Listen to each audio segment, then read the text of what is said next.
Bienvenidos una semana más a Políticamente Incorrectos. Mi nombre es Fernando Cortés y este es el espacio en el que ustedes se informan acerca del mundo jurídico y el mundo político, no solamente en México y Latinoamérica, sino también en el planeta entero. Lo que están escuchando de fondo es Arctic Monkeys 505, así se llama la canción 505, de los modos del Ártico. Ya saben que está en la descripción, es una gran canción. Vayan y escuchen al grupo completo, háganle un favor al mundo.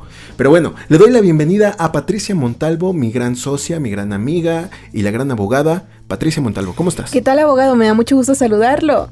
Y pues bueno, como ya es costumbre, tenemos noticias. Hoy es miércoles y toca noticia. ¿Qué te parece si comenzamos con los encabezados? Detienen a Salvador Cienfuegos en Los Ángeles, California. Se aprueba el aumento a la Ley Federal de Derechos. Y además de todo esto, denuncian a Carlos Loret de Mola. Así es, hablamos de ese reportero, periodista que ya todos conocemos y que es muy popular, ¿no es así? Efectivamente, vamos a iniciar por el principio, ¿no? Yo creo que esta última semana es de lo que más se ha hablado, ¿no? De la detención de Salvador Cienfuegos a petición de la DEA. Obviamente se detiene en Estados Unidos, más concretamente en California, a Cienfuegos, el ex secretario de la Defensa Nacional en el sexenio de Enrique Peña Nieto, ya saben, 2012-2018. Así es importante mencionar que en un principio, cuando se dio a conocer esta nota, cuando se dio a conocer la detención de Cienfuegos, todavía no se sabía exactamente cuáles eran los delitos por los que se había ordenado la detención. Sin embargo, ahora ya los conocemos y pues no es de esperarse. Si fue la DEA, obviamente se trata de tráfico, de narcotráfico, de distribución, comercialización de drogas, además de todo esto por lavado de dinero. Así es, ¿no? Y lo que a mí me da mucha curiosidad es el hecho de que nadie sabía, ¿no? Ni el mismo Ebrard, ¿no? Que es secretario de Relaciones Exteriores, pues dijo en un tuit, ¿no? Que el embajador de Estados Unidos aquí en México, Christopher Landau, le informó de la detención de Cienfuegos, ¿no? O sea, cuando ya se había detenido. Y a lo que voy es que no hay colaboración entre el gobierno mexicano y el gobierno de Estados Unidos para el combate a ese tipo de prácticas, ¿no? Así es, yo creo que también es nula la confianza que podría depositar el gobierno de Estados Unidos en el gobierno mexicano. Por ejemplo, tenemos este caso de Cienfuegos, en el que a lo largo de los días y como hemos estado viendo el procedimiento, también solicitan que a él no se le deje seguir su procedimiento en libertad, toda vez que probablemente se pueda fugar. Esto es porque en México podría ser protegido por algún cártel, ¿no? Entonces, pues ahí tenemos claro por qué no confían en México. Pues es que ya vimos que muchas veces, y no es un secreto, ¿no? Que las autoridades están coludidas. Pero al final de cuentas yo creo que la detención de este personaje es como, ¿cómo decirlo? Como destapar una coladera, ¿no? Como abrir la caja de Pandora. Así es, porque tampoco saben exactamente qué personas podrían estar involucradas en todo este desorden, porque recordemos que Cienfuegos pues no era solo en el gabinete, ¿no? Entonces yo creo que presuntamente se hable de más colaboradores en todo este desorden. Sí, y sobre todo también destacar que al gobierno de Estados Unidos obviamente no le tiembla la mano, ¿no? Si fue y mató a Osama Bin Laden, que no puede a exterminar alguna amenaza, ¿no? Es bien sabido que Estados Unidos no le tiembla la mano cuando se trata de, entre comillas, cosas de su seguridad nacional. Así es, yo creo que incluso podríamos salir beneficiados de todo esto, pero pues habrá que ver. ¿Y cómo se comportó nuestro dictador al respecto? Yo lo vi nervioso, lo vi serio. Pues por ahí no sé exactamente si fueron solamente memes o realmente lo dijo. No me habría sorprendido que lo dijera en una de sus mañaneras, que fue él quien mandó a encarcelar a este sujeto a Cienfuegos. No me sorprendería para nada. Pero bueno, no es así, mis queridos amigos. Si fue un meme o si realmente lo dijo en la mañanera, no es cierto, no le crean. Sí, no, todos los, entre comillas, éxitos se los adjudica a él, pero obviamente él no gobierna en Estados Unidos. No, claro que no. O sea, no le crean, ¿no? No sueñe. Pero lo que yo voy es que se le ve serio, se le ve pensativo, es decir, sabe bien que si este tipo de prácticas están saliendo a la luz, si se están haciendo detenciones al respecto y todo eso, pues a lo mejor personas coludidas con él o con gobiernos pasados también, ¿por qué no? Felipe Calderón, Enrique Peña Nieto, Vicente Fox y todo eso van a ir cayendo uno por uno, y como lo repito, ¿no? Se abre la caja de Pandora y tenemos que estar a la expectativa de ver quién más ha traicionado a México, ¿no? Así es, porque como tú comentabas hace un momento, esto tomó a las autoridades mexicanas por sorpresa, o sea, no tenían ni idea de las averiguaciones que se estaban realizando en Estados Unidos. Otra cosa que me gustaría destacar es el hecho de que también el ex secretario de Gobernación, Osorio Chong, todo el mundo lo conoce, ¿no? El cara de chino, salió también a decir en Twitter y también en una declaración que obviamente tenía cercanía con Cienfuegos y que lo creía incapaz, ¿no? De realizar este tipo de conductas, este tipo de cosas, ¿no? Pero a lo que yo voy es la pregunta, ¿no? Todo el mundo sabe que cuando estás en la política o que cuando estás en campaña, todos son tus amigos y todo es bonito y color rosa y toda la onda, ¿no? Lo que a mí me causa duda es precisamente eso, ¿no? Que lo salga a defender cuando ya hay cargos tan serios en su contra. En estos casos lo que hace la gente o lo que hace el político común es lavarse las manos, ¿no? Y decir que nunca tuvo una relación cercana, que rara vez lo conocía, que etcétera, y que es una lástima y que se juzgue y que se aplique toda la ley, etcétera. Y vemos lo contrario, ¿no? Claro, deslindarse de todo tipo de vínculo, y en este caso pues no es así, pero en realidad me parece que ha sido el único que se ha pronunciado al respecto. Pero pues bueno, en otras noticias el hecho de que se aumentaron las tarifas. Bueno, explícanos más o menos, porque es algo complicado, ¿no? Sobre todo enredado. Vamos a recordar un poco acerca de cómo funciona toda esta onda de captación de recursos en nuestro país. Como cualquier otra economía, primero necesitamos tener recursos y después gastarlos. Y tenemos que dividir en qué se va a gastar cada uno, ¿no? Bueno, esta parte de captación de recursos, tenemos varios rubros por los que se hace la captación. Y obviamente no me voy a poner a darles una cátedra, ¿verdad? Pero uno de esos mecanismos para la captación es el pago de derechos.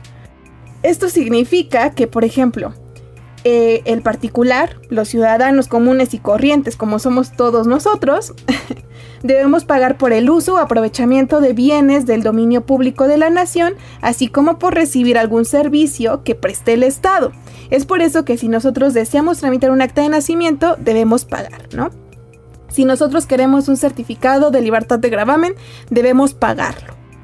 Entonces, de eso va precisamente este 7% de aumento que, bueno, ya fue aprobado por la Cámara de Diputados, que entre otras cosas no es más que un 7% más al precio que se tenía considerado para la explotación y aprovechamientos del espacio radioeléctrico. ¿Y qué es el espacio radioeléctrico? Aquí el físico frustrado les va a explicar un poquito acerca de todo esto, ¿no? Es una parte del espectro electromagnético. Como todos saben, la luz y otro tipo de ondas se propagan a través del espacio, ¿no?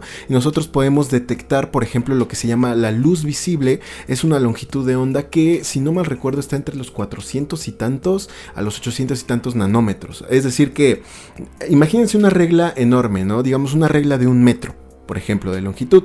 Y en varios puntos de esa regla son diferentes tipos de ondas electromagnéticas. Todo el mundo conocemos los rayos X, los rayos ultravioleta, los rayos gamma y este tipo de cosas, ¿no?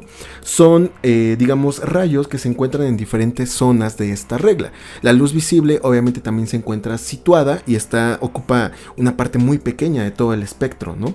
Entonces, toda esta onda del espectro radioeléctrico pues corresponde a las ondas de radio, que es la que nosotros usamos para transmitir, llámese TV, llámese radio y este tipo de cuestiones. O sea, es un pequeño fragmento de todo el espectro electromagnético. Pero claro, ¿no? Como se utiliza, sabemos, para la radiodifusión, para los satélites y para todo este tipo de cosas, inclusive para el GPS y recibir llamadas, y como es un servicio y como lo podemos aprovechar, pues entonces la nación, o en este caso, pues sí, cada gobierno, cada país lo graba. ¿A qué me refiero con grabarlo? A ponerle un impuesto o a ponerle un pago de derechos, es decir, pagar, ¿no? Lo que acabas de comentar, Pati. Pagar simplemente por usarlo. Esto significa que para las empresas que se dediquen a la distribución de servicios como telefonía, como cable, como internet, pues obviamente ellos tengan que pagar más y como consecuencia lógica el consumidor también deba pagar más. ¿Pero qué crees? Hasta nos hicieron un favor, casi dice la Cámara de Diputados, porque la Secretaría de Hacienda en realidad estaba solicitando un 56% de este aumento. Entonces, pues no, hombre, gracias. Imagínate, o sea, si, bueno, obviamente esto directamente a nosotros, a ti y a mí que contratamos el servicio de internet, el cable o metemos nuestro plan de 50 pesos, o sea, directamente podremos decir que no nos afecta porque el aumento, espérense, y antes de que digan que soy Andrea Legarreta, espérenme, o sea, directamente no nos afecta porque a nosotros el gobierno no nos hace ningún cobro, se lo hace a los que proveen este servicio, llámese Telmex, llámese Megacable, llámese Telcel y este tipo de cosas. Pero obviamente, ¿qué sucede cuando a una empresa le aumentan los impuestos? Pues obviamente sube el precio de sus productos y servicios. ¿Estás de acuerdo? ¿No? Uh-huh.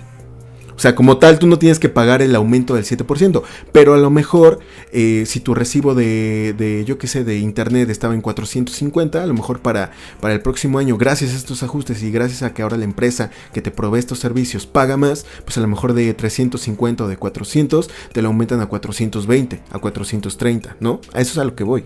Así es, de cualquier forma sigue siendo un aumento para el consumidor. Y este aumento también se agravó para la industria minera.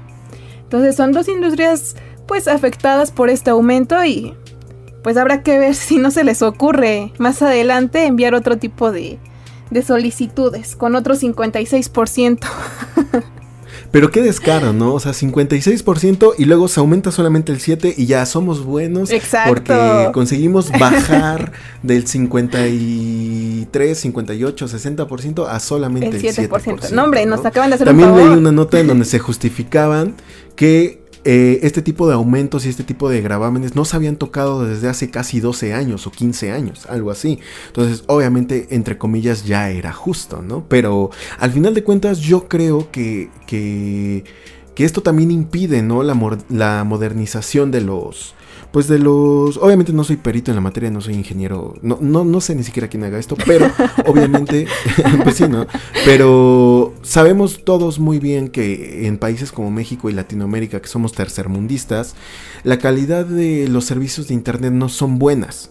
¿Sale? No es como si estuviéramos en Estados Unidos, en Canadá, que en España, en la Unión Europea, donde realmente tienen una buena fibra óptica y de subida tienen 600 megabytes y de descarga 1000. O sea, nosotros tenemos 10, 20, 30 megabytes. O sea, realmente no es porque, no tenemos la tecnología y hace falta cambiar toda la estructura del cable, ¿no? Porque se sigue utilizando el cable del teléfono. Muchas veces el internet viene a través del cable de teléfono y solamente en las zonas, digamos, más pobladas, llámese Ciudad de México, por ejemplo aquí en Puebla sí hay, y en Guadalajara, Monterrey, ahí se utiliza fibra óptica, pero en los demás lugares no.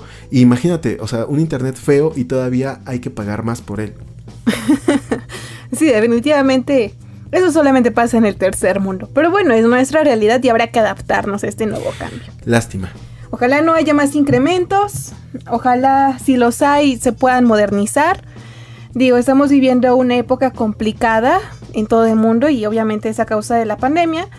Y si se han podido sostener ciertas actividades como el comercio y la educación, ha sido gracias precisamente a estos medios electrónicos, ¿no?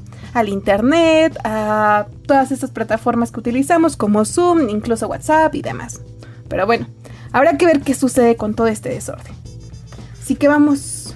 Y bueno, yo creo que la cosa más importante o la que a mí más me llamó la atención es la denuncia que Pío López Obrador, ya sabemos quién es él, el hermano del presidente, hace en contra de Loret de Mola, ¿no? Y inclusive Loret saca un video diciendo que ya lo denunciaron y que supuestamente en la denuncia se especifica a quien resulta de responsable, ¿no? Pero más adelante del mismo escrito de denuncia se especifica que es Carlos Loret de Mola, ¿no? El que filtró precisamente estos videos, ¿no? Que también fueron un escándalo que mágicamente hoy ya no se habla y no se dice nada al respecto, ¿no?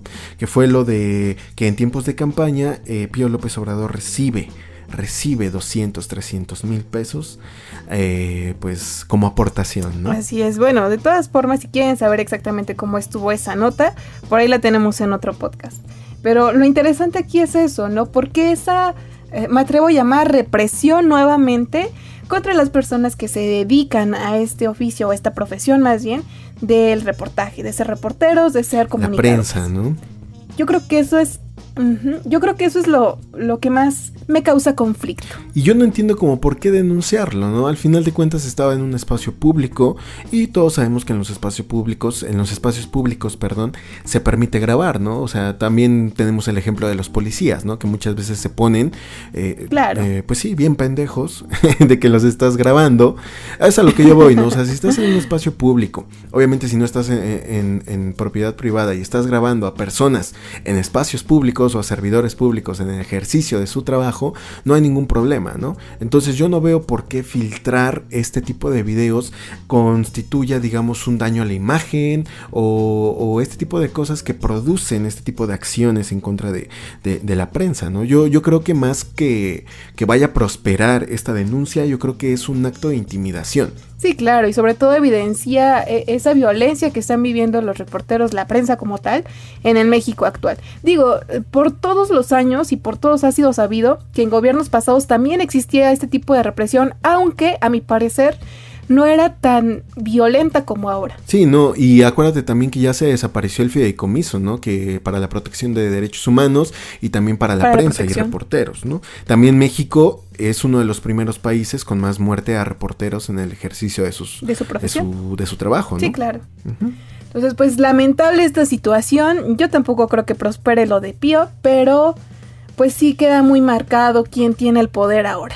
Y al respecto, Andrés Manuel López Obrador, Tlatuani de todos nosotros, nuestro Dios, emperador, dictador y señor nuestro, se pronunció, ¿no? Y dijo que, literalmente, ¿no? En una de sus mañaneras dijo: Carlos Loret de Mola, no tienes que temer periodistas o algo así, ¿no? Parafraseando. Okay. A lo que voy es que dio a entender que su gobierno es muy bueno y que si alguien, inclusive de su familia, cometió algún delito, se va a investigar y se va a sancionar, y que su gobierno es muy bueno y que no persigue periodistas y que no reprime la libertad de expresión y que no, es decir, que es bueno, que es puro, que respeta. Que él va a ser, ¿no?, el redentor Pero al mismo de los periodistas también. Tiempo, en esa semana se queja y hace una lista de todos los periodistas que lo atacan, ¿no? Y ahí figura obviamente también Carlos Loret de Mola, y ahí figuran otros más como Krause, y entonces le hacen al señor, en lugar de que se ponga a trabajar, le hacen al señor una relación de 20, 30 compadres que hablan, que bueno, a eso se dedican, y le ponen cuántas a favor de su gobierno, cuántas neutrales y cuántas en contra, y los exhibe. A lo mejor no lo estás persiguiendo por la vía judicial, ¿no? A lo mejor no lo estás digamos, amedrentando de una manera jurídica, pero sí los estás exponiendo a la Vox Populi, ¿no? Y al final de cuentas, si la pones en su contra, pues eso es un castigo peor todavía. Claro, esta parte de seguir como ofrendándolos para la chairada, perdón, pero pues así se llaman, y que le sigan atacando, ¿no? Digo, al final del día es bastante complejo este asunto. Él siempre se va a mostrar como el redentor de todos los sectores sociales, el redentor de los pobres, el redentor de los empresarios, el redentor de los periodistas en este caso. Pero pues también es de ese tipo de personas o de ese tipo de gobiernos que tienen la piedra y esconden la mano. También ya tuvimos claro lo que sucedió hace algunas semanas con el periódico Reforma. Entonces, bueno, ya de ahí a que venga ahora, yo... el Tlatuani, Dios todopoderoso, te voy a defender a ti, Carlos Loret. O sea, eso nunca va a pasar, pero bueno. Bueno, dejemos de hablar porque muchas veces bueno, ya entendimos que por más que tratemos de hablar sinceramente, siempre te van a atacar y van a decir que ya nos compró Frena, ¿no? Entonces no tiene sentido seguir gastando mi saliva y mis minutos mis minutos en hablar de este tipo de señores, ¿no? Sí, al final de cuentas, yo creo que cada quien tiene que hacer un juicio, ¿no?, personal, y decir qué tan beneficiado se ha visto México a raíz de la llegada de la 4T y si realmente vale la pena volver a votar por este pseudo movimiento, ¿no? Así es. Pues yo creo que nuestras posturas están claras. Nos vemos en 2021 y pues que ojalá la democracia hable y gane, ¿no? Pero bueno, sin más por el momento, les recuerdo que ya tenemos las tazas. Pueden irse a dar una vuelta al Facebook Políticamente Incorrectos o @derechoenfa, así lo ponen en Facebook, ponen el buscador y ponen @derechoenfa y les sale nuestro Facebook, que obviamente la página se llama Políticamente Incorrectos, y ahí está un álbum dedicado a las tazas. Manden inbox, estaremos poniendo en contacto con ustedes. Recuerden que yo soy Patricia Montalvo y me encuentran en Twitter como @patmontalvo, Pat con doble T y Montalvo con V. Mi nombre es Fernando Cortés y me encuentran en Twitter como @CortésFernando_, Cortés con S todo junto, @CortésFernando_. Nos vemos el sábado con algo nuevo para ustedes. Adiós.